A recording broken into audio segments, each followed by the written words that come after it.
मेनू दिखाओ। उपन्यास ऑनलाइन पूरा पढ़ें। उपन्यास बिन। उपन्यास सर्वनाश का लोहार अध्याय 436 वीपीएसर। गुना नोबेल बिन स्टोर में विशेष ऑफर के साथ आपका स्वागत है। उपन्यास से संबंधित उत्पादों पर सर्वोत्तम डील पाने के लिए यूआरएल पर प्रोमो कोड 6B95HKJN का उपयोग करें।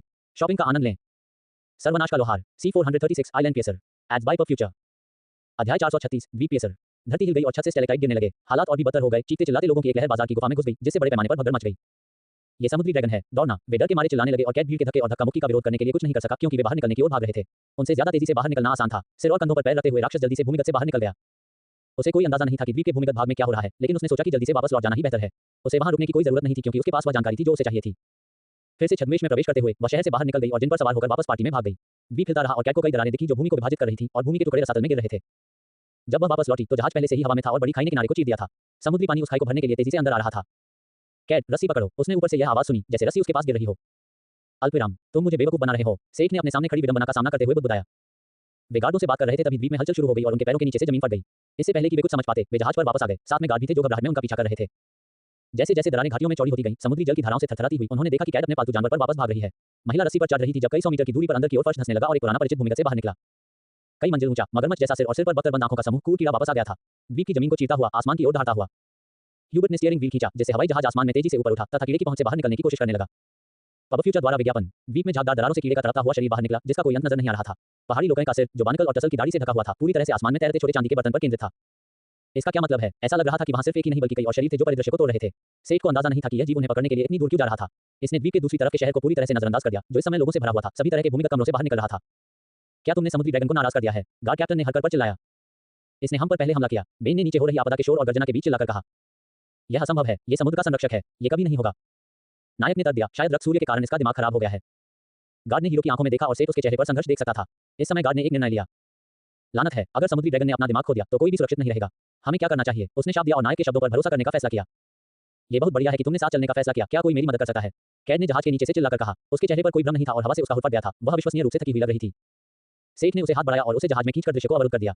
उसे यकीन नहीं था कि वह सामान्यता के भ्रम के पीछे अपना चेहरा क्यों छिपा रही थी, लेकिन उसने अनुमान लगाया कि वह शायद अकेला व्यक्ति था जो आर्गोस की आंख की बदौलत उसे भ्रम के बिना देख रहा था। तुम्हारा मेकअप उतर गया, उसने फुसफुसाते हुए कहा जब उसने उसे जहाज पर खींच लिया। उसके हाव भाव थोड़े और बढ़ गए, लेकिन फिर वह उसके अतिशयोक्तिपूर्ण खिंचाव का अनुसरण करते हुए उसकी बाहों में गिर पड़ी। उसने आवरण का उपयोग करके एक मन औषधि पी ली और भ्रम को फिर से लागू किया। सुचारू ओज ने टिप्पणी की, जबकि सेठ अभी भी महिला के अचानक उसकी बाहों में गिरने से स्तब्ध था। पीछे से ऐसा लग रहा था जैसे कि जहाज में प्रवेश करते ही कभी ने उसे सीधे गले लगा लिया था। जब उसका मेकअप ठीक हो गया तो वह फिर से उससे अलग हो गई।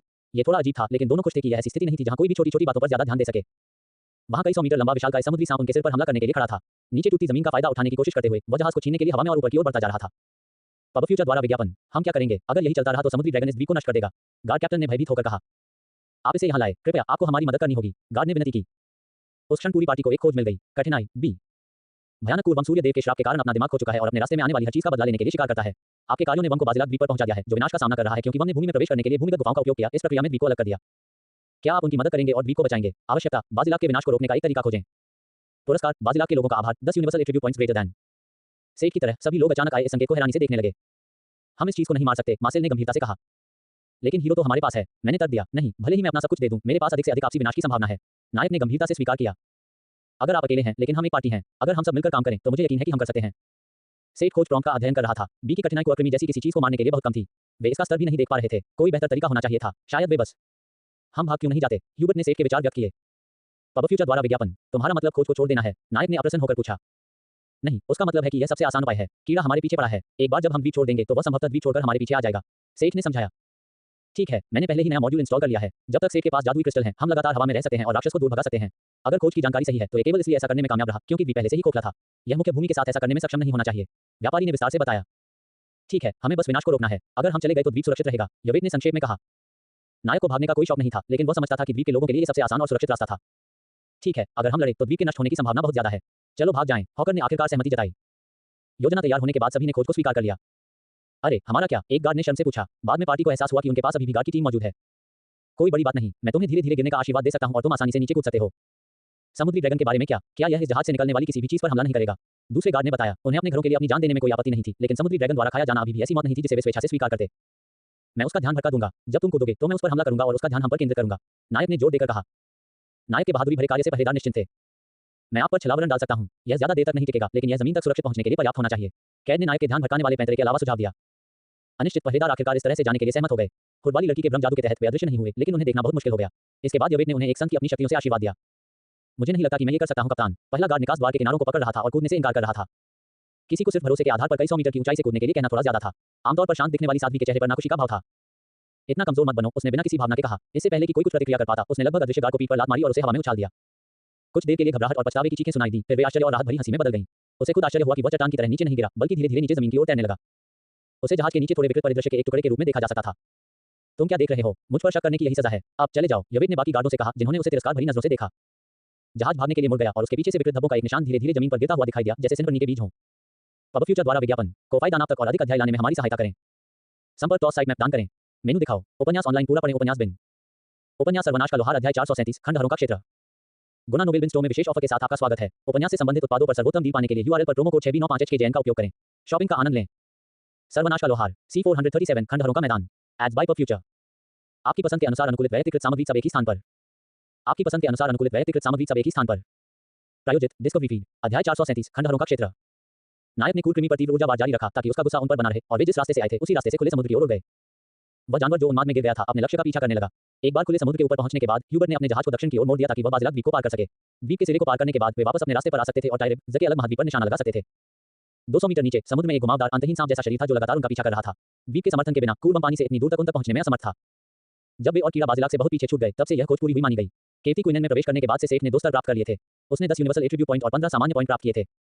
यूनिवर्सल का मतलब था कि उन्हें उन विशेषताओं में भी निवेश किया जा सकता है जिन्हें आमतौर पर व्यक्तित्व और भाग्य जैसे बिंदुओं से नहीं बढ़ाया जा सकता है। जाहिर है सेठ ने सभी 10 को भाग्य में डाल दिया जिससे इसका आधार मूल्य 86 हो गया। उन्होंने अन्य 15 एपीएस का उपयोग अपनी अन्य विशेषताओं को बराबर करने के लिए किया, जिससे उनकी ताकत 180, चपलता 150 और इच्छाशक्ति 175 हो गई। अपने अंक वितरित करने के बाद सेठ भी अन्य लोगों में शामिल हो गए। संकट टलने के बाद पार्टी आगे की कार्रवाई के बारे में चर्चा करने के लिए सामुदायिक क्षेत्र में बैठ गई। आपको नहीं लगता कि हमारी मुख्य भूमि में प्रवेश करने के बाद ये चीज ऐसा करने में सक्षम होगी, है ना? रिच ने घबराते हुए पूछा। नहीं, मैं बहुत सारी जानकारी एकत्र करने में सक्षम था। द्वीप गुफाओं से खोखला हो गया था जैसे पनीर या स्पंज। मुझे नहीं लगता कि जानवर ठोस चट्टान पर भी ऐसा कर सकता है। ठीक है, मैं तो भूल ही गया था कि तुम जानकारी लेने गई थी। क्या कुछ उपयोगी था? नायक ने उससे पूछा। लड़की ने प्राचीन साम्राज्य के बारे में जो कुछ भी उसने जाना, उसका ड्रैगन से संबंध, उसका पतन तथा पृथक टायरेबस के उत्तरी तट पर स्थित खंडहरों के बारे में बताया। सेठ ने ह्यूबर्ट से पूछा, इस यात्रा में हमें कितना समय लगेगा? आखिरकार वे लगातार उड़ान भरने के लिए उसके जादुई क्रिस्टल जला रहे थे। Ads by pub future. मुझे नहीं मालूम, शायद महाद्वीप तक पहुंचने में 5 या 6 दिन लगेंगे और जमीन पार करने में 2 दिन और लगेंगे। इसका मतलब है कि जब हम पहुंचेंगे तो अगले रक्त सूर्य तक हमारे पास 4 दिन और होंगे। ये बहुत अच्छा होगा अगर हमें उस समय ड्रैगन की हड्डियां मिल जाएं। मुझे नहीं लगता कि उस स्थान को ढूंढना मुश्किल होगा। असल में ड्रैगन की हड्डियों को ढूंढना शायद सबसे बड़ी चुनौती होगी। कैड ने जोर देकर कहा। ठीक है, अगर यह एक परीक्षा होती तो हमें शायद घातक जालों से भरी एक पूरी कालकोठरी को पार करना पड़ता ताकि हम आखिरकार ड्रैगन के हौद तक पहुंच सके जहां जानवर का मृत कंकाल हमारी जान लेने के लिए इंतजार कर रहा है। या ऐसा ही कुछ। एली ने अपनी कहानी समाप्त की जब उसने सभी की निगाहें देखी। रिच के झंडे ने एली को छोड़कर सभी को यह सबक सिखाया था कि इस तरह के विचारों को आवाज न दें। भले ही यह सबसे बुरी स्थिति हो, लेकिन पहले से इसका जिक्र न करना ही बेहतर था। हम बस यही उम्मीद करते हैं कि ऐसा न हो, हरकर ने आह भरते हुए कहा। अल्पविराम। साहसी लोगों का एक समूह खंडहरों के एक विशाल मैदान के बीच एक चौक में खड़ा था। एक प्राचीन शहर के अवशेष। हम अपने गंतव्य तक पहुंच गए। अरे यार, मुझे पता था कि हमें तुम्हारे बेवकूफ वुडू जादू पर भरोसा नहीं करना चाहिए था। अपनी कमर पर कुल्हाड़ी बांधे एक चौड़े कद के आदमी ने शिकायत की। ये तो भाग्य कथन है, मूर्ख। हम और क्या करते? इस जगह पर खंडहरों के अलावा कुछ नहीं है। हमें उस न्याय के दिन खुद को बचाने के लिए मुश्किल से जगह मिली थी। जटिल वस्त्र पहने एक आदमी ने डांटा। बेवकूफ, मैं तुम्हारे बेकार कौशल ने हमें 2 सप्ताह तक जंगल में चलने पर मजबूर किया और अंत में हम एक विशाल खंडहर में पहुंच गए। विशाल खंडहर ने हमारी जान बचाई। तुम्हें मेरा शुक्रिया अदा करना चाहिए। Ads by pub future. तो क्या हुआ? अब हम यहाँ फंस गए हैं, किसी भी तरह के तट या किनारे से सैकड़ों मील दूर। ये निश्चित रूप से वह जगह नहीं है जहाँ खोज हमें ले जानी थी। क्या तुम दोनों एक पल के लिए चुप हो जाओगे? मुझे ध्यान लगाना है। रेत के रंग की पतलून और शर्ट पहने एक महिला ने उन्हें टोका। उसने कई अलग-अलग लेंसों वाला एक अनोखा चश्मा पहना हुआ था। जब वह फर्श की जांच करने के लिए नीचे झुकी तो उसके बालों से 2 छोटे सींग बाहर झांक रहे थे। मैं इस जगह पर एक छोटी सी रहस्यमय धारा महसूस कर सकता हूँ। यहाँ की काई और मिट्टी से छुटकारा पाने में मेरी मदद करो। समूह के बाकी सदस्य भी उस जगह को साफ करने में उसकी मदद करने के लिए आगे आए। उसकी एक कक्षा पुरातत्वविद की थी जो साहसी लोगों की एक उच्च शाखा है। उनके पास खंडहरों पर शोध करने और प्राचीन कलाकृतियों या पुराने ग्रंथों से विशेष ज्ञान प्राप्त करने के लिए विशेष कौशल थे। ये बात मृत भाषाओं और अज्ञात चित्रलिपि के अर्थ का अनुमान लगाने तक भी पहुंच गई। एक प्राचीन शहर के अवशेषों में खड़े होने का मतलब था कि यह उसका गृह क्षेत्र था। अन्य लोगों ने समझा कि इस जगह पर उसके आह्वान का पालन करना सबसे अच्छा मौका था। जगह साफ करने पर उत्कीर्ण रून के साथ कई छल्लों का एक मंच सामने आया। पुरातत्वविद तुरंत मोहित हो गया और उसने उस जगह पर रून और शिलालेखों को लिखना शुरू कर दिया, जबकि अन्य लोगों ने शिविर स्थापित किया। जैसा मैंने सोचा था, ज्योतिषी ने हमें गलत राह नहीं दिखाई थी।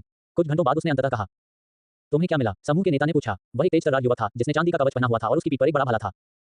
ये चौक एक परिवहन केंद्र है। केंद्रीय मंच का उपयोग अन्य महाद्वीपों के शहरों में समान संरचनाओं के लिए टेलीपोर्टेशन के लिए किया जाता था। ग्रंथों में एक महान साम्राज्य की बात की गई है जिसने उस समय पूरी दुनिया को एकजुट किया था। क्या आपको लगता है कि यह हमें हमारी मंजिल के करीब ले जा सकता है? मुझे नहीं लगता कि ज्योतिषी हमें यहाँ दुर्घटनावश ले आया है। अगर ऐसा नहीं भी हुआ तो भी अगर वह हमें ऐसी जगह ले जाता है जहाँ हम और अधिक जानकारी प्राप्त कर सकते हैं तो ये पहले से ही एक बड़ी मदद होगी। देखा, मूर्ख, मैं सही था। लबादा पहने व्यक्ति ने आत्मसंतुष्ट होकर टिप्पणी की। Ads by pub future. सबसे पहले हमें इसे काम पर लगाना होगा। हालांकि यह सूख चुका है, लेकिन मेरा मानना है कि संरचनाएं अभी भी काम करने की स्थिति में है, लेकिन हमें किसी तरह इस जगह को बिजली देनी होगी, पुरातत्वविद ने कहा। मैं भाषा को पूरी तरह से नहीं समझ सकता, लेकिन मुझे इसे करीब से देखने दो। शायद मुझे कोई आइडिया मिल जाए। समूह के जादूगर ने सुझाव दिया। जब बाकी लोग खाना बना रहे थे और आराम कर रहे थे, तब ये दोनों टेलीपोर्टेशन संरचना को पुनः सक्रिय करने पर काम कर रहे थे। ठीक है, सच बताओ, क्या किसी के पास अभी भी कोई राक्षस कोड बचा है? ओह, सभी ने आंख से आंख मिलाने से परहेज किया। चलो दोस्तों, हमें किसी तरह इस चीज को शक्ति देनी होगी। धीरे-धीरे उन्होंने एक एक करके राक्षसों के कोर निकाले और जमीन पर एक छोटा सा ढेर बना दिया। जादूगर सिर्फ आहें भर सका। ठीक है, एक बार के लिए इतना ही काफी है। हे ज्योतिषी, क्या तुम ये बताने की कोशिश कर सकते हो कि हमें कौन सी मंजिल चुननी चाहिए? पुरातत्ववेत्ता ने उस वस्त्रधारी व्यक्ति को फर्श पर अंकित रूनों के बारे में बताया जो गंतव्य तक पहुंचने के लिए आवश्यक थे। क्या ये सचमुच काम करेगा? ज्योतिषी अनिश्चित था। बेशक, जादूगर ने उसे आश्वासन दिया। नेता ने सुझाव दिया, चलो हम कुछ घंटे यहीं आराम करें और रात होने पर वहां चले जाएं। यह शायद अच्छा विचार नहीं है, पुरातत्ववेत्ता ने तर्क दिया। उन्होंने कहा, इन परिवहन संरचनाओं का उपयोग लंबी दूरी की यात्रा और व्यापार के लिए किया जाता था। जब यहाँ रात होती है तो दूसरी तरफ दिन का समय हो सकता है। नेता ने पूछा, आपकी राय में हमें क्या करना चाहिए? ऐसा लग रहा था कि वह अपने साथियों की बात सुनने वाला व्यक्ति था। चूंकि हम नहीं जानते कि हम कहां पहुंचेंगे, इसलिए जब तक हम अपनी ऊर्जा पूरी तरह से प्राप्त नहीं कर लेते तब तक आराम करते हैं और फिर आगे बढ़ते हैं। इस तरह हम तैयार रहते हैं, चाहे हम कहीं भी और कभी भी पहुंचें। उसके प्रस्ताव को समूह के बाकी सदस्यों ने काफी सहमति से स्वीकार किया, जो पहले से ही अपने शिविर में आराम से रह रहे थे। वे कई दिनों से यात्रा कर रहे थे और उन्हें आराम करने का मौका नहीं मिला था। एड्स बाय पर फ्यूचर को फायदा नाप तक और अधिक अध्याय लाने में हमारी सहायता करें। संपर्क क्रॉस साइट मैप दान करें। मेनू दिखाओ। उपन्यास ऑनलाइन पूरा पढ़ें। उपन्यास बिन। उपन्यास सर्वनाश का लोहार अध्याय 438 मिशन। गुना नोबेल बिन स्टोर में विशेष ऑफर के साथ आपका स्वागत है। उपन्यास से संबंधित उत्पादों पर सर्वोत्तम डील पाने के लिए यूआरएल पर प्रोमो कोड 6B95HKJN का उपयोग करें। शॉपिंग का आनंद लें। सर्वनाश का लोहार C438 मिशन। पब फ्यूचर द्वारा विज्ञापन। अध्याय 438 मिशन। टायर रिवर्स में कहीं हमें अपने अंदरूनी सूत्र से नई जानकारी मिली है। ऐसा लगता है कि उस समूह को इस बात के सबूत मिले हैं कि गढ़ टायर रिवर्स के उत्तरी तट पर है और यह उनकी पुरानी राजधानी के खंडहरों से संबंधित है। एक और टीम है जो पास की जगह पर टेलीपोर्ट करने में कामयाब रही। क्या हम अब वहां जा रहे हैं और बाकी टीमों को मेरे अनुचरों के लिए छोड़ देंगे? हाँ, अपना निधोगर या जो भी आप उसे कहते हैं उसे बाहर लाओ। हमें पहले वहां पहुंचना होगा और पहले से मंच तैयार करना होगा। जैसी आपकी इच्छा मालिक, लबादा पहने महिला ने धूर्त मुस्कान के साथ कहा। उठो, निधोग। हरे रंग की लपटों की चमक में एक विशाल हड्डी वाले ड्रैगन की आकृति दिखाई दी। इसकी संक्षारक आभा ने आसपास के बचे कुछ जीवन को भी खत्म कर दिया। इस जानवर की मौजूदगी ने ही धरती को मुरझा दिया। टीम ने हड्डी वाले ड्रैगन पर सवार होकर आसमान की ओर उड़ान भरी, अपने विशैले हरे ऊर्जा वाले पंखों को फड़फड़ाते हुए। दर्शकों की नजर में उनका समूह एक दिन पहले ही अबुर्द से निकल चुका था। जब वे अब शहर से गुजरे, जो कभी कार्बनयुक्त और घृणित चीजों से भरा हुआ था, तो वह पूरी तरह से खाली था। काले रंग की महिला ने बहुत पहले ही अपनी नई सेना की कटाई पूरी कर ली थी। निधोग की गति किसी हवाई जहाज जैसी चीज से अतुलनीय थी और उन्होंने कई घंटों में अबुर्द और अलग हुए महाद्वीप के बीच के समुद्र को आसानी से पार कर लिया। वे बोर में किनारे पर पहुंच गए। हालांकि सूरज की रोशनी आमतौर पर मरे हुए लोगों को कमजोर कर देती है, लेकिन इससे हड्डी वाले ड्रैगन पर कोई फर्क नहीं पड़ा। क्या वह टीम यहाँ के आसपास कहीं टेलीपोर्ट करने में कामयाब नहीं हुई? क्या हमें उन्हें अभी बाहर निकाल देना चाहिए? सिर को सहायक वस्तु के रूप में इस्तेमाल करने के अजीब शौक वाले व्यक्ति ने उत्साह से पूछा। नहीं, हमें अभी उन्हें अकेला छोड़ने का आदेश है। हमें प्रभुत्व का प्रदर्शन करना है, अन्यथा हम क्रोना को कैसे शर्मिंदा कर सकते हैं? शहर में पहुंचने के बाद हम शक्ति प्रदर्शन के रूप में सभी बची हुई चिंगारियों को कुचल देंगे। छायादार नेता ने गंभीरता से उत्तर दिया। उनकी सारी आशाओं और सपनों को कुचलने के लिए शक्ति का विजयी प्रदर्शन। दूसरा व्यक्ति उदास होकर मुस्कुराया। मुझे यह विचार पसंद है। पब फ्यूचर द्वारा विज्ञापन। एक दिन बाद वे उस पूर्व राजधानी में पहुंच गए जिसके बारे में उनकी जानकारी में बताया गया था। एक समय में यह शहर बहुत बड़ा रहा होगा। इसका एक बड़ा हिस्सा अभी भी सक्रिय था, जहां कई घर अभी भी बरकरार थे, हालांकि वे पुराने गौरव की छाया मात्र थे। एक समय की महान राजधानी के खंडहर एक तीखी चट्टान के साथ फैले हुए थे, जिसके तल पर कई और खंडहर फैले हुए थे, जैसे कि जमीन का पूरा टुकड़ा 50 मीटर नीचे की ओर झुका हुआ हो। नीचे समुद्र खंडहरों के बड़े हिस्से को धो रहा था। वहां उन्हें उस गढ़ के अवशेष भी मिले जो उन्होंने खोज के दौरान देखे थे। इसका एक हिस्सा जलरेखा से ऊपर था, लेकिन समुद्र की लहरें बाहरी दीवारों से टकराती रहती थीं। सदियों के बाद गढ़ की बाहरी दीवारों का अधिकांश हिस्सा खराब हो गया था, जिससे इसकी पूर्ण शक्ति और गौरव जीर्ण अवस्था में आ गया था। इतने समय बाद भी केवल विशाल केंद्रीय मीनार पर उनके कोई लक्षण नहीं दिखे। चट्टान के सहारे नीचे उतरकर नीचे खंडहर में प्रवेश किया। ठीक है, ये हमारा लक्ष्य होना चाहिए। अब तुम्हारी बारी है, मास्टर चोर। हाँ, इसे मुझ पर छोड़ दो। मास्टर चोर एक महाकाव्य वर्ग के नेतृत्व में वे टॉवर की ओर बढ़े। हर कदम पर चोर उन्हें चेतावनी देता या विभिन्न प्रकार के रक्षात्मक मंत्रों और जाल को निष्क्रिय कर देता। वे केवल धीरे धीरे टॉवर के करीब पहुंच सकते थे। खंडहरों में रक्षात्मक संरचना का लेआउट था, लेकिन ये स्पष्ट था कि सब कुछ एक बार महंगी और शक्तिशाली सामग्रियों और आभूषणों से भव्य रूप से सजाया गया था। समय और समुद्र ने सब कुछ बहा दिया था। केवल टॉवर ही अभी भी पुराने ग्लैमर का गवाह था। इमारत का बाहरी हिस्सा चिकना हाथी दांत रंग का था, जिसमें बड़ी रंगीन कांच की खिड़कियां थीं, जिन पर ड्रैगन और शूरवीरों के दृश्य दर्शाए गए थे। टॉवर के बड़े द्वार, जो इतने बड़े थे कि एक विशाल ड्रैगन उसमें से होकर गुजर सकता था, सुनहरे रंग के थे और उन पर मोटी धातु में युद्ध और पूजा के आत्मक दृश्य उकेरे गए थे। पंखों और दरवाजे की चौखट पर उकेरी गई रून की पंक्तियां रहस्यमय रोशनी में चमक रही थीं। मानना होगी, ये लोग पैसा खर्च करना जानते थे। मुख्य कलेक्टर ने सीटी बजाते हुए टिप्पणी की। नेता ने मास्टर चोर से पूछा, क्या तुम्हें लगता है कि तुम इससे बच सकते हो? हालांकि उसके पास कोई उचित क्लास नहीं थी, फिर भी वह गेट और टावर पर केंद्रित सुरक्षा उपायों की संख्या देख सकता था। मुझे कुछ दिन लगेंगे। ठीक है, हम इस बीच मंच तैयार कर लेंगे। अल्पविराम। पब फ्यूचर द्वारा विज्ञापन। हाथी के पैर के पास बैठी एक छोटी सी चींटी की तरह चोर बिना रुके महान स्वर्णिम द्वार के सामने दुबका हुआ था। मैंने कर दिखाया, आखिरकार अब हम प्रवेश कर सकते हैं, उसने पुकारा। उनके नेता की आकृति छाया से बाहर निकलकर उनके बगल में आ गई। ये बहुत बढ़िया है, आइए हम अंदर आएं। तुम थोड़े अजीब लग रहे हो, क्या तुम ठीक हो? चोर ने संदेह से पूछा। चिंता मत करो, नेतृत्व संभालो, उसने सख्ती से जवाब दिया। ठीक है, मास्टर चोर ने उसे घूरकर देखा, लेकिन कुछ और नहीं कहा। गेट खुल गए। ये सिर्फ एक छोटी सी दरार थी जिसे वे पार कर सकते थे। वे एक विशाल हॉल में दाखिल हुए, जो एक गिरजाघर जितना बड़ा और उतना ही आलीशान था। फर्श पॉलिश किए हुए संगमरमर का था, जिस पर लाल कालीन का एक बड़ा हिस्सा था। दीवारों को सुनहरे जादुई लैंप और विशाल पेंटिंग से सजाया गया था। चोर ने पूछा, बताओ बाकी टीम कहाँ है? चोर ने पूछा, जैसे ही वह डराने वाले गलियारे में आगे बढ़ा। कुछ गड़बड़ थी और चोर को संदेह हुआ। मंच तैयार करना। 2.3। अचानक चोर ने उनके बीच फर्श पर एक छोटा सा सफेद पत्थर फेंका। इससे पवित्र प्रकाश का विस्फोट हुआ। नेता गुस्से से फुफकारते हुए पीछे हट गया। तुम मुझे कितना बेवकूफ समझते हो? उफ, उसे एक छायादार कील ने बुरी तरह से टोका जो उसके पेट में घुस गई थी। बहुत बेवकूफ, तुम्हें बस अपना काम करना चाहिए था। तुम कुछ और घंटे जी सकते थे। हमारे मिशन के बारे में क्या? उसने खांसते हुए पूछा। पब फ्यूचर द्वारा विज्ञापन। मिशन के बारे में चिंता मत करो। अब जब तुम सब मेरे नेतृत्व का पालन करोगे तो ये बहुत आसानी से पूरा हो जाएगा। काले कपड़े पहने महिला गेट से दोनों की तरफ टहलती हुई आई। चोर की आंखों की रोशनी फीकी पड़ गई और उसकी जगह हरे रंग की चमक आ गई, जिससे वह आहें भरने लगी। ये शर्म की बात है, अब मुझे तब तक इंतजार करते हुए समय बर्बाद करना होगा जब तक आप अपने मूल कौशल पर नियंत्रण हासिल नहीं कर लेते, उसने आक्रोश से टिप्पणी की। मुझे माफ कर दो, मालकिन, चोर ने सुस्ती से जवाब दिया। इससे कोई फर्क नहीं पड़ता, जल्दी करो और प्रशिक्षण लो ताकि हम मिशन आइटम को सुरक्षित कर सकें। हाँ, मुझे लगता है मुझे अपने भव्य समापन के लिए कुछ कदम उठाने होंगे। क्रोना। महाराज। एक नौकर लीना के पास आया। जब से उन्होंने अपने निजी जीवन की पृष्ठभूमि के बारे में गहराई से जानना शुरू किया, राजकुमारी काम में उलझी हुई थी। वह रोने वाली थी। हर बार जब वह फिन से मिलने के लिए कोई नई तारीख लेकर आती तो कोई ना कोई बात उसके आड़े आ जाती। क्या है? उसने नाराज होकर पूछा। उसे यकीन था कि नौकर सिर्फ और रिपोर्ट या कुछ ऐसा ही लाने आया था। हमें अभी डेल्टा से एक रिपोर्ट मिली है। लीना ने आश्चर्य से ऊपर देखा। मूल्यांकन के दौरान डेल्टा उसकी जिम्मेदारी नहीं थी। उसकी अनुपस्थिति में एक शाही गवर्नर प्रभारी था। रोजमर्रा के काम और फैसले उसे चिंतित नहीं करते थे। डेल्टा की रिपोर्ट का मतलब था कि कुछ बहुत बड़ी घटना हुई है, जिस पर उसे तुरंत ध्यान देने की जरूरत थी। उसे पहले से ही सिरदर्द होने का एहसास हो रहा था, जैसे कि मूल्यांकन में हस्तक्षेप पर्याप्त नहीं था। उर्द भी लंबे समय तक शांत नहीं रही। उसने नौकर से कागजात ले लिए। अपनी आंखों पर विश्वास न कर पाने के कारण वह जानकारी को जोर से बुदबुदाने से खुद को रोक नहीं पाई। बहुत बड़ी लड़ाई। नौकर ने हिचकिचाते हुए सिर हिलाया। कई चोटियां थीं। उसके हाथ कांप रहे थे। एक और सिर हिलाया। अपराधी को मिनास मारने बंदी बना लिया था, ऐसा ही लगता है। नौकर ने जवाब देने की कोशिश की, लेकिन राजकुमारी ने उसे अनसुना कर दिया। वह शुरू से ही उससे बात नहीं कर रही थी। कई बार रिपोर्ट पढ़ने के बाद उसने उसे नीचे रख दिया और अपनी कनपटियों की मालिश करने लगी। अब उसे क्या करना चाहिए था? पब फ्यूचर द्वारा विज्ञापन को फायदा नाप तक और अधिक अध्याय लाने में हमारी सहायता करें। संपर्क टॉस साइट मैप दान करें। मेनू दिखाओ। उपन्यास ऑनलाइन पूरा पढ़ें। उपन्यास बिन। उपन्यास सर्वनाश का लोहार अध्याय 439 भानुमति का पिटारा। गुना नोबेल बिन स्टोर में विशेष ऑफर के साथ आपका स्वागत है। उपन्यास से संबंधित उत्पादों पर सर्वोत्तम डील पाने के लिए यूआरएल पर प्रोमो कोड 6B95HKJN का उपयोग करें। शॉपिंग का आनंद लें। सर्वनाश का लोहार C439 भानुमति का पिटारा। पब फ्यूचर द्वारा विज्ञापन। अध्याय 439 भानुमति का पिटारा। वह बड़ी मुश्किल से पत्थर की सड़क पर बने एक छोटे से गड्ढे से उठ खड़ा हुआ। सेठ एक संकरी गली के बीच में खड़ा था। घने कोहरे के कारण वह गली का प्रवेश द्वार मुश्किल से देख पा रहा था। आखिर हुआ क्या था? उसने अपनी यादें ताज़ा करने की कोशिश की। कल तक वह अपने हवाई जहाज की खिड़की से बाहर देख सकता था और वहां विशाल महासागर और कूद था जो समुद्र के पार उनका पीछा करता था। वे सीधे महासागर पार करके चले गए थे और अब अलग हुए महाद्वीप के दक्षिण के करीब आ गए थे। ये तब था जब चीजें बदल गईं। जैसे जैसे वे जमीन के करीब आए, खिड़की के बाहर की दुनिया एक घने कोहरे में ढकी हुई थी, जिसने घृणित सूरज को एक बीमार और असहज रोशनी में बदल दिया था जो धूसर शून्यता के दायरे में थी। वे तकनीकी रूप से अंधाधुंध उड़ रहे थे, केवल कौशल पर निर्भर थे। उनकी योजना सरल थी, गहरे अंतर्देशीय क्षेत्र में उड़ना, समुद्री सड़क को खोना और फिर उत्तरी तट की ओर लौटना, जहां खंडहर होने चाहिए थे। किसने सोचा होगा कि वे अंततः कोहरे के विशाल जाल में फंस जाएंगे? इससे कोहरे का स्पष्टीकरण हो गया। आपके छोटे से अखरोट पर हमला किया गया था। पफल्स ने सेठ के उलझे हुए सिर की मदद की। ठीक है, सेठ अपने केबिन में लौटने ही वाला था कि उसने कॉकपिट से ह्यूबर्ट की चीख सुनी। पूरा जहाज हिल गया। चीजें और लोग किसी चीज को पकड़ने से पहले ही इधर-उधर उड़ गए। उसे गिरना याद आ गया। कोबलस्टोन में गड्ढे को देखते हुए कोई आश्चर्य नहीं कि उसकी यादें अस्त व्यस्त हो गई थीं। उसे कहीं भी डर नहीं था। सुनहरी ऊन ने उसे ठीक कर दिया होगा। नहीं, यह मैं था, माँ। मैं सुनहरे कपड़े से भी तेज था। एमुगी कैटजेल ने गर्व से कहा।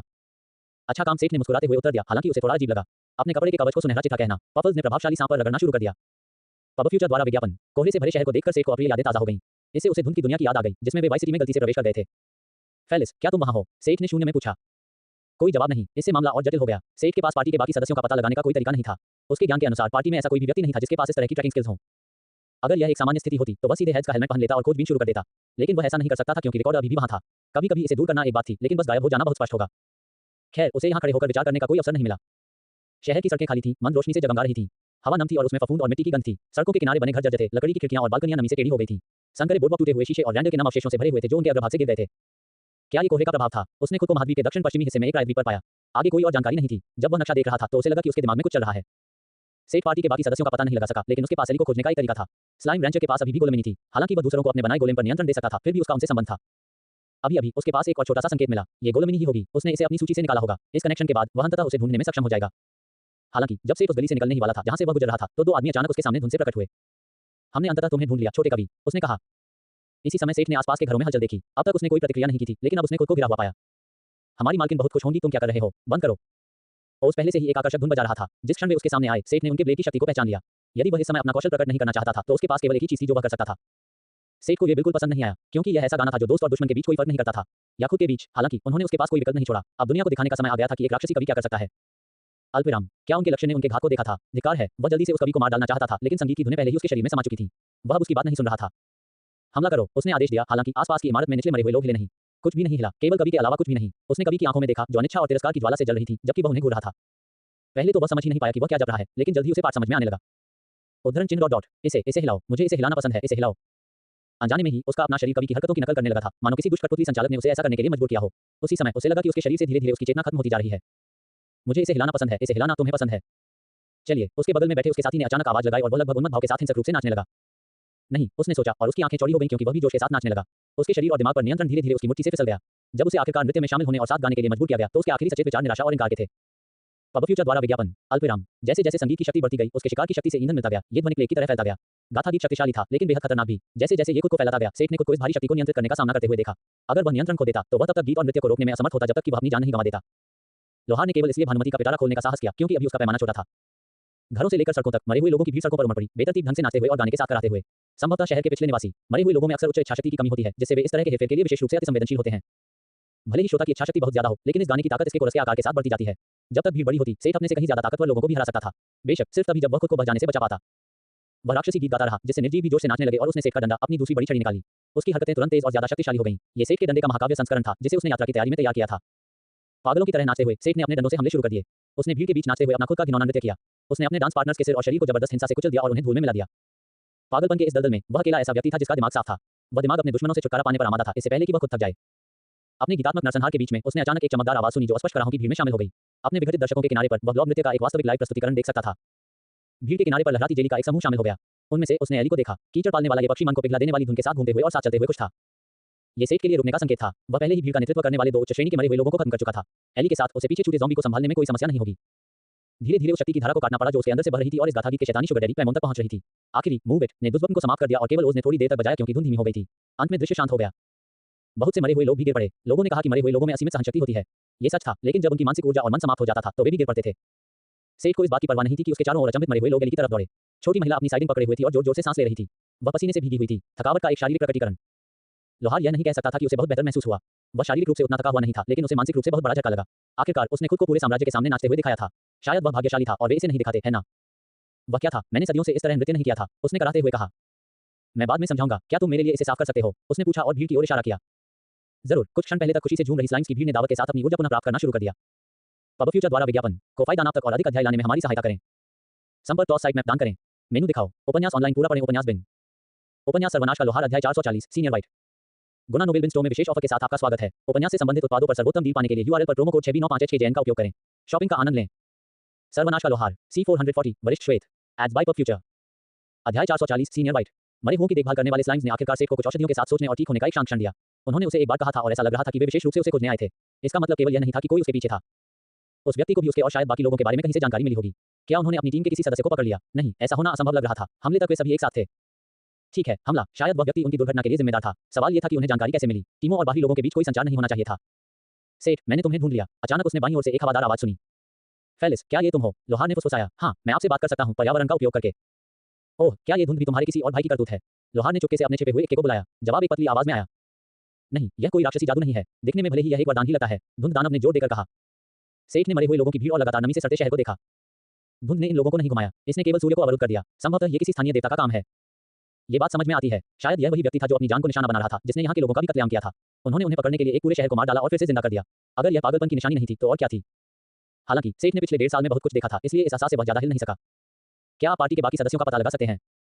पुनः भौतिक रूप धारण किए बिना नहीं, राक्षस ने इनकार किया। Ads by pub future. सेठ ने सिर हिलाया और अपना नक्शा देखा। कम से कम वह और एली साथ थे। वे स्थिति से निपटने का कोई रास्ता खोज लेंगे। दूसरे लोग इतनी दूर नहीं हो सकते। अगर उन्हें पार्टी के बाकी लोग नहीं मिले तो भी वे सभी एक ही लक्ष्य की ओर बढ़ रहे थे।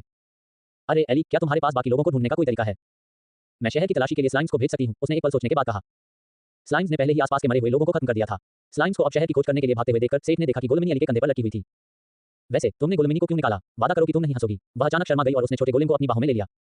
ओह ठीक है, वह थोड़ा उलझन में था लेकिन लड़की गंभीर लग रही थी इसलिए उसने सहमति जताई। मुझे धुंध या कोहरे से कोई परेशानी नहीं है, इसे न देखना डरावना है। यह एक हॉरर फिल्म की तरह है। मैंने खुद को आराम देने के लिए गोलेमनी और हमबोल को बुलाया। उसने अनिश्चित मुस्कान के साथ कबूल किया। सेठ दंग रह गया। उसने कभी नहीं सोचा था कि आमतौर पर खुशमिजाज और आत्मविश्वासी एली में इस तरह की कमजोरी होगी। शायद ये बेहतर होता अगर वे उसे उठ के धुंधले दर्पण आयाम के बारे में कभी नहीं बताते। यह कोई ऐसी प्यारी याद नहीं थी जिसके बारे में वह किसी भी तरह से बात करना चाहता था। मुझे ये जगह पसंद है। क्या मैं बाहर आ सकता हूँ, माँ? लोहार ने एक पल के लिए इस बारे में सोचा। आमतौर पर इमुगी मिनास मार में जो चाहे करने के लिए स्वतंत्र था। वह अपना ज्यादातर समय बच्चों के साथ खेलने में बिताता था। पिछले 2 हफ्तों में उसने रोना धोना बंद करने के लिए काफी संयम दिखाया था। टेडजेल ने अभी बाहर आने के लिए कहा। इसका मतलब था कि उसके पास कोई कारण था। सेठ ने सिर हिलाया और अगले ही पल सांप का बच्चा उसके कंधों पर स्टोला की तरह लिपटा हुआ था। इमुगी भी पिछले कुछ महीनों में बड़ा हो गया था, लेकिन वह अभी भी एक मोटे सांप जैसा दिख रहा था। इसका मतलब था कि उसका वजन काफी ज्यादा था। जैसे ही धुंध ने उसके काले तराजू को छुआ, इमुगी ने आनंदपूर्वक एक अनोखी आवाज निकाली। ये बिल्ली की गुरगुराहट जैसी थी। ये पहली बार था जब उसने टेडजेल को ऐसा करते देखा था। ओह, जब टेडजेल गुर्राता है तो वह प्यारा लगता है, एली ने टिप्पणी की। माँ, ये वाकई बहुत अच्छा लगता है। यह अजीब तरह से शांत और जुड़ा हुआ महसूस कराता है। मुझे लगता है कि मैं एड्स बाय पब फ्यूचर। उनके चारों ओर का कोहरा अचानक भंवर में बदल गया और गुंबद के आकार का क्षेत्र धुंध से साफ हो गया। गुंबद के किनारों पर अभी भी धुंध घूमती हुई दिखाई दे रही थी। ओह, तुमने फिर से कुछ नया सीखा टेडजेल, लेकिन मुझे लगा कि तुम्हें ये पसंद आया। तुमने इसे क्यों टाल दिया? एली ने बताया कि वह इससे असहज थी, है ना? हाँ, धन्यवाद टेडजेल, उसने थोड़ा शर्माते हुए कहा। टाडजेल, क्या तुम्हें लगता है कि तुम समूह के बाकी सदस्यों को ढूंढ पाओगे? इमुगी को कोहरे पर शक्ति का प्रयोग करते देखकर उसके मन में यह विचार आया कि शायद वह अन्य को भी ढूंढने में सक्षम हो जाए। सॉरी माँ, मैं नहीं कर सकता। मैं यहाँ नियंत्रण कर सकता हूँ, लेकिन यह मेरी मिस नहीं है। मैं अनुमति के बिना और कुछ नहीं कर सकता। अनुमति? हाँ, धुंध किसी की है। क्या आप मालिक को ढूंढ सकते हैं? आप मालिक की तलाश क्यों करना चाहते हैं? एली ने पूछा। सेठ ने उसे उन चीजों के बारे में बताया जिसके बारे में उसने मिस्टरों से बात की थी, लेकिन दानव का जिक्र नहीं किया। अगर धुंध किसी स्थानीय देवता की थी तो अगर वे उसे मिले तो शायद मददगार हो। सेठ को देवताओं के बारे में कुछ अनुभव था। वह एक बार स्थानीय देवता से मिला था और उसे लगा कि वे आमतौर पर मददगार होते हैं। देवता के साथ उनकी दूसरी मुलाकात थोड़ी कम सहज थी, लेकिन अंततः लाभदायक साबित हुई। दानव ने कहा कि धुंध एक तरह का आशीर्वाद है। इसका मतलब है कि ये देवता यहाँ रहने वाले लोगों की मदद करना चाहता है। अगर वे भाग्यशाली रहे तो यह उन्हें उनकी अमरता की स्थिति को समाप्त करने के लिए दोषी नहीं ठहराएगा और उन्हें बाकी टीम को खोजने में मदद कर सकता है। टीम को अपने विचार समझाने के बाद इमुगी ने पुष्टि की कि वह धुंध के स्रोत का पता लगा सकता है। बेशक एली के स्लाइम अभी भी शहर की जासूसी कर रहे थे। वे सिर्फ एक ही तरीके पर निर्भर नहीं होंगे। Ads by pub future. टेडजेल ने रास्ता दिखाया और वे तबाह शहर की सड़कों से होते हुए उसके पीछे चले गए। एक समय व्यस्त शहर के केंद्र से वे छोटे-छोटे खेतों वाले छोटे-छोटे घरों के पास पहुंचे। इमुगी उन्हें घने बांस के जंगल में ले गए। बांस बैंगनी रंग का था और सेठ को बांस से ढके पहाड़ तक जाने वाली पत्थर की सीढ़ियों के किनारे लगे त्रिकोणीय लकड़ी के द्वारों के बारे में आश्चर्य हुआ। लगभग आधे रास्ते पर एली ने अचानक आवाज लगाई। मेरे एक लाइन ने ब्रॉड को ढूंढ लिया। ऐसा लग रहा था कि वह भी मरे हुए लोगों के साथ लड़ाई में फंस गया था। क्या आपको लगता है कि आप उसे यहाँ तक ले आएंगे? सेठ ने अनिश्चितता से पूछा। शायद स्लाइम्स कोशिश कर सकते हैं, लेकिन कोई गारंटी नहीं है कि वह उनका पीछा करेगा। मुझे लगता है कि यह काफी अच्छा होगा। अगर यह काम नहीं करता है तो हम कम से कम उससे मिल तो सकते हैं। टैडजेल के मार्गदर्शन का पालन करते हुए वे पहाड़ पर चढ़ गए। सेठ को यह स्वीकार करना पड़ा कि यह जगह बहुत खूबसूरत थी। धुंध से ढके बांस के जंगल से ताजी खुशबू और शांत दृश्य आ रहा था। हवा में लहराते बांस की आवाज ने उस पर शांत प्रभाव डाला। लोहार को उम्मीद थी कि रास्ते के शीर्ष पर एक मंदिर होगा, हालांकि ये सिर्फ एक झील थी। यह एक छोटी प्राकृतिक झील थी जिसका पानी एकदम साफ था। धुंध के माध्यम से गिरने वाली और सतह से परावर्तित होने वाली विस्तृत रोशनी ने विशालता का भ्रम पैदा किया, जैसे कि झील जितनी हो सकती थी उससे कहीं ज्यादा बड़ी थी। क्या यही वह जगह है? सेठ ने अपने कंधों पर बैठे इमुगी से फुसफुसाकर पूछा। माँ, फुसफुसाने की कोई जरूरत नहीं है। मालिक को हमारी उपस्थिति के बारे में पहले से ही पता है। टैडजेल ने उत्साह से उत्तर दिया, मानो वह इस कथित स्थानीय देवता से मिलने का इंतजार कर रहा हो। पानी की चिकनी सतह हिल गई और झील के किनारे पर एक सफेद आकृति उभर आई। नमस्ते छोटे दोस्तों, उन्होंने अपने मन में भारी आवाज के साथ सुना। ये लगभग उत्साहित लग रहा था। झील से मूंछों जैसे बारबेल वाला एक विशाल सफेद सांप निकला। ये टाइटेनोबॉस जितना बड़ा नहीं था जिससे टैडजेल का वंश चला था, लेकिन फिर भी किसी भी सामान्य सांप से बड़ा था जिसे उसने कभी देखा था। इसने अपना सिर खूबसूरती से उठाया, सेठ और टैडजेल की आंखों के स्तर पर। आह, मुझे खेद है, तुम मेरे साधारण निवास पर क्यों आए हो? आवाज थोड़ी धीमी हो गई थी, लेकिन दोस्तानापन बरकरार था। यह एक आकर्षक महिला की आवाज थी जो सांप की साफ और सुंदर आंखों से मेल खा रही थी। हाँ नमस्ते, टैडजेल ने सफेद सांप का अभिवादन किया। ओह, कितना प्यारा सा जूनियर है, उसने कहा। सांप सेठ के चेहरे के करीब आ गया और उसके कंधों पर बैठे छोटे मुगी को नोचने लगा।